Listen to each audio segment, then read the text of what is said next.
कल बहुत सारी जानकारी हमें सतगुरु महिमा के अंतर्गत मिली और हमारा यही काम है वर्तमान में सीखना, सीख कर भक्ति मार्ग पर दृढ़ होना।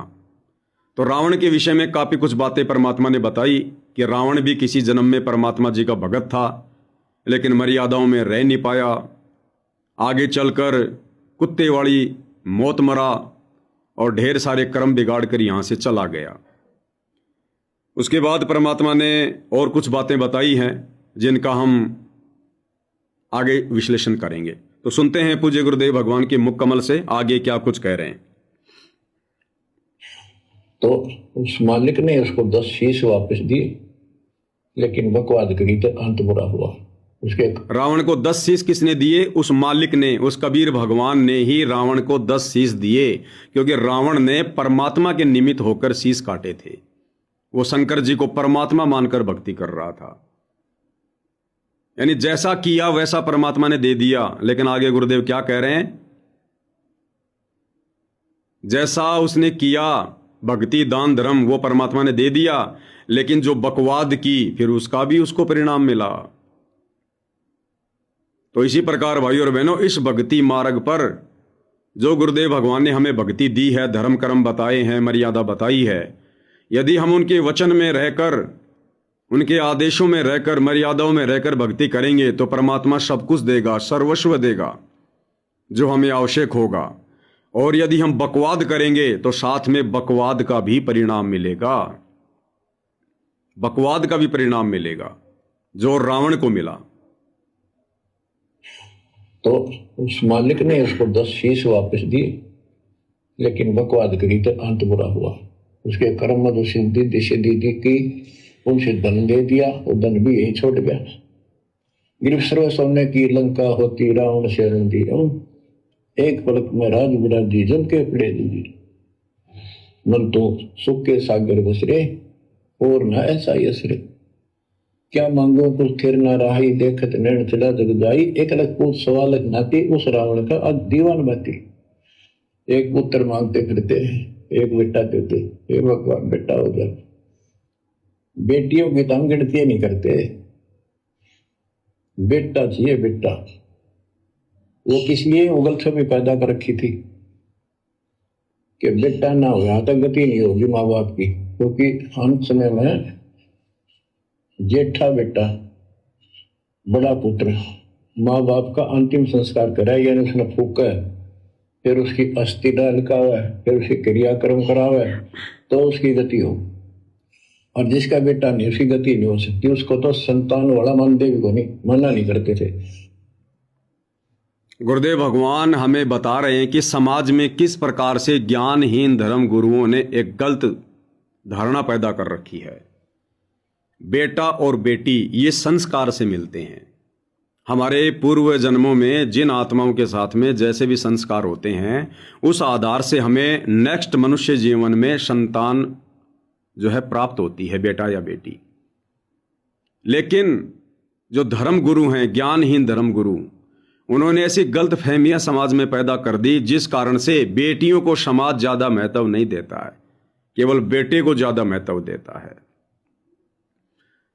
कि बेटा पैसे कमाएगा, बेटा धन कमाएगा, बेटा बुढ़ापे में तुम्हारा सहारा बनेगा, बेटी की तो तुम शादी कर दोगे, वो तो ससुराल चली जाएगी, बुढ़ापे में तुम्हें कौन संभालेगा, तुम्हारी कौन सेवा पानी करेगा। और यदि बेटा नहीं होगा तो फिर उस आदमी की मरने के बाद मुक्ति नहीं हो सकती, क्योंकि बड़ा बेटा बाप की चिता को अग्नि देगा तो बाप की मुक्ति होगी। ऐसी ऐसी गलत फहमियां इन अज्ञानी धर्म गुरुओं ने समाज में पैदा कर रखी थी। अब आप और हमारे लिए गुरुदेव भगवान शिक्षा दे रहे हैं कि भाई इस 13वें यथार्थ कबीर पंथ में सतगुरु रामपाल जी से उपदेश लेने के बाद, उनके भगत बनने के बाद, आपने किसी भी प्रकार से बेटा और बेटी में कोई फर्क महसूस नहीं करना, बिल्कुल भी। उन तमाम समाज की मिथ्या धारणाओं का हमने खंडन करना है, तोड़ना है, उखाड़ फेंकना है।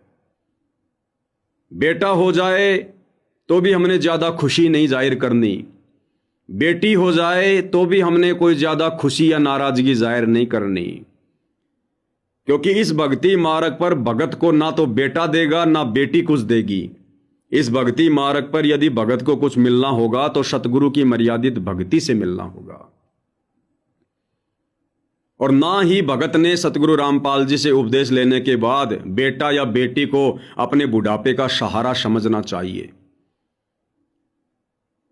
हम मान लीजिए उम्मीद लगा के बैठे हैं कि बेटा बुढ़ापे में मेरी हेल्प करेगा, मेरी मदद करेगा, मेरी सेवा करेगा, घर में पुत्र वधू आएगी, वो हमारी सेवा करेगी। क्या गारंटी है वो बेटा, क्या गारंटी है कि वो बेटा लंबी आयु प्राप्त करेगा? अगर वो बेटा तुम्हारी आंखों के सामने मर गया तो, अगर शादी होने के तुरंत बाद मर गया तो, वो बेटा अगर निकम्मा निकला तो, अगर वो शाकट निकला तो क्या करोगे? वो पुत्र वधू तुम जिसकी आस लगाए बैठे हो तोते की तरह, वो अगर शाकट निकली तो फिर क्या करोगे? फिर भगवान से अरदास करोगे, भगवान इससे अच्छा तो बेटा ही ना देते। तो पहले उम्मीद ही क्यों लगा रहे हो? उम्मीद केवल अपने गुरु से, उनके चरणों से, उनकी भक्ति से लगानी है।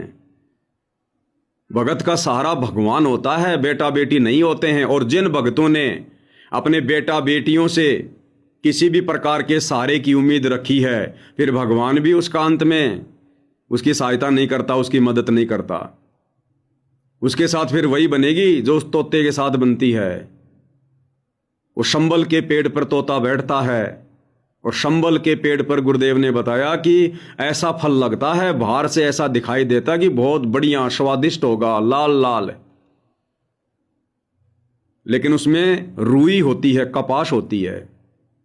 तोता कई वर्षों तक उम्मीद करता है, उसको निहारता है कि जब ये पक जाएगा मैं इसको खाऊंगा, मुझे आनंद आएगा। और पकने के बाद जब वो तोता उसमें चोंच मारता है, गुरुदेव ने क्या बताया? उस कपास में, उस रुई में तोते की चोंच फंस जाती है। जान बचाना मुश्किल हो जाता उसके लिए, जान बचाना जिसके ऊपर वो उम्मीद लगा के बैठा था।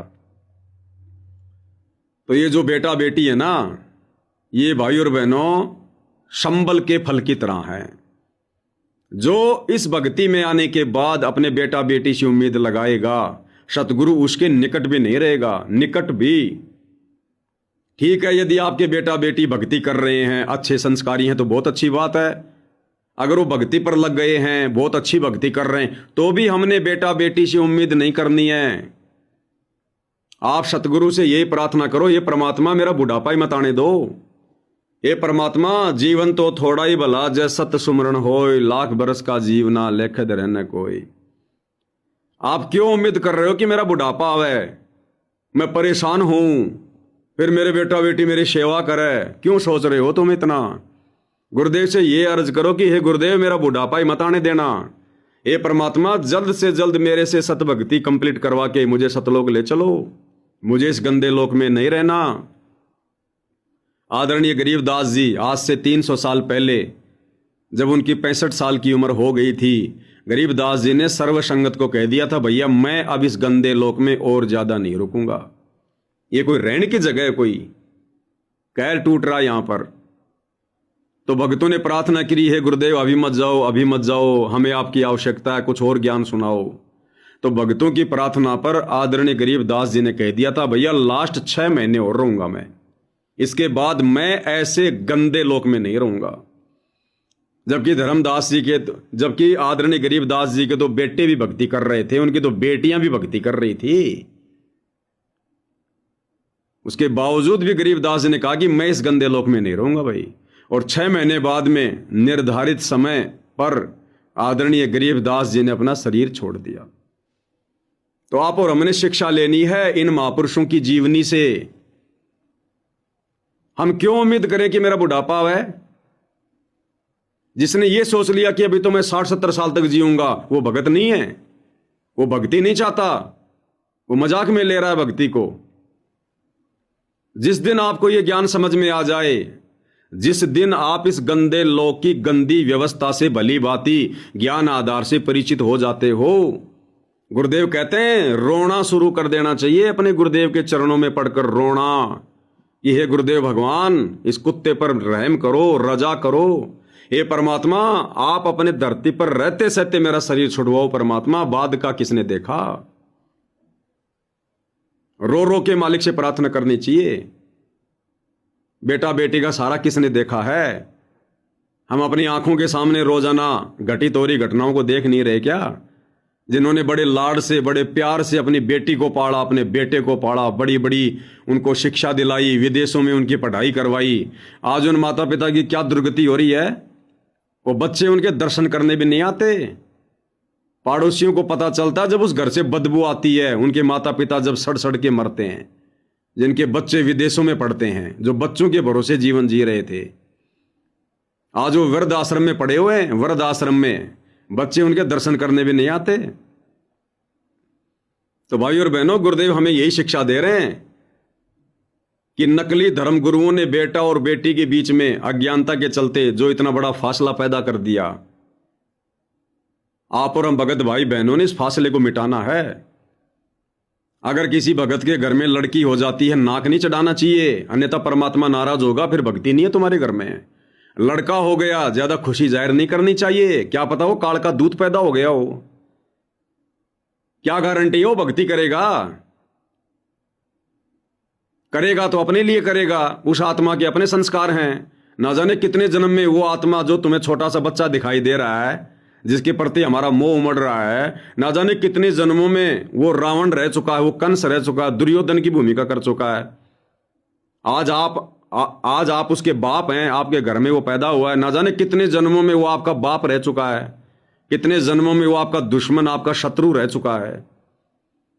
यहां हर एक आत्मा अपना कर्म संस्कार भोगने आती है और हमने इन संस्कारों से पीछा छुड़वाना है। उनमें ज्यादा आसक्ति नहीं रखनी, ज्यादा मोह ममता नहीं रखनी उनके अंदर। कल नहीं बताया परमात्मा ने, मोह के अंदर 10,000 हाथियों जितनी पावर है। यदि हम अपने छोटे छोटे बच्चों से आवश्यकता से ज्यादा लगाव रखते हैं, आवश्यकता से ज्यादा लाड प्यार करते हैं, वो हमारा मोह हो रहा है उनके अंदर, काल फांस रहा है, हमारी आध्यात्मिक शक्ति खींच रहा है। इस मार्ग में आने के बाद, ये ज्ञान होने के बाद, पहली बात तो परमात्मा से अर्ज करो कि परमात्मा पीछा छुड़वाओ। मालिक मैंने तो मोक्ष करवाना है, बाढ़ में जाए शादी, बाढ़ में जाए रमेणी, असंख्य जन्म हो गए गंदे कर्म करते हुए। पहली बात तो पीछा छुड़वाना चाहिए। और यदि जाने अनजाने में आपकी शादी भी हो गई है, रमेणी भी हो गई है, तो कोशिश करो भगवान कोई आत्मा घर में ना भेजना। हे परमात्मा भक्ति कराओ, हे परमात्मा आफत में मत डालो। कल को वो घर में पोता होगा, पोती होगी, छोटे छोटे बच्चे पैदा होंगे, तुम बैठोगे सुबह सुबह सुमरन करने के लिए, वो उधर चिल्लाएगा, कभी लैटरिंग करेगा, कभी कुछ करेगा, कभी बीमार होगा, भगो डॉक्टर के पास लेके, रातों को नहीं पड़ने देगा। तो गुरुदेव भगवान से हाथ जोड़ना चाहिए। जिनके संतान नहीं है उन्होंने हाथ जोड़ना चाहिए कि भगवान देना भी मत। ये जबरदस्ती के संस्कार जो मैंने मेरे गले में डाल लिए हैं शादी करके, हमने तो संस्कार घटाने चाहिए। और हम रमेणी करके, शादी करके, एक नई आत्मा के साथ संबंध जोड़ के हम संस्कार बढ़ा रहे हैं। अरे क्या कहते हैं गुरुदेव भगवान, जब तक तुम्हारे संस्कार नहीं कटेंगे तब तक तुम मोक्ष कैसे प्राप्त करोगे। और इस भक्ति को लेने का क्या मकसद है, संस्कार घटाना। और हम रमेणी करके एक आत्मा के साथ में संस्कार बढ़ा रहे हैं। एक आत्मा और जोड़ ली हमने, फिर उसके बच्चे होने शुरू हो जाएंगे और संस्कार बढ़ते चले गए। तो हम तो फंसते जा रहे हैं, काल का आहार तैयार करते जा रहे हैं। खाई खुराका पहन पोशाका, यम का बकरा बढ़ता है। तो भाई और बहनों, सतगुरु रामपाल जी के भगत होने के बाद बेटा और बेटी में कोई फर्क नहीं, कोई अंतर नहीं। जिसके बेटा है, बेटी है, अच्छे से उनको परमात्मा की भक्ति पे लगाओ। सांसारिक पढ़ाई से ज्यादा परमात्मा वाली पढ़ाई में उसको कहो कि भाई इस पढ़ाई में ज्यादा ध्यान दो। अब हमने वो पढ़ाई नौकरी के लिए नहीं पढ़नी है। भगत कभी भी अपने बच्चे को नौकरी के मकसद से नहीं पढ़ाएगा। अगर वो भगत है तो, अगर ज्ञान है तो वो नौकरी कुछ नहीं देगी, परमात्मा की भक्ति से सब कुछ मिलेगा।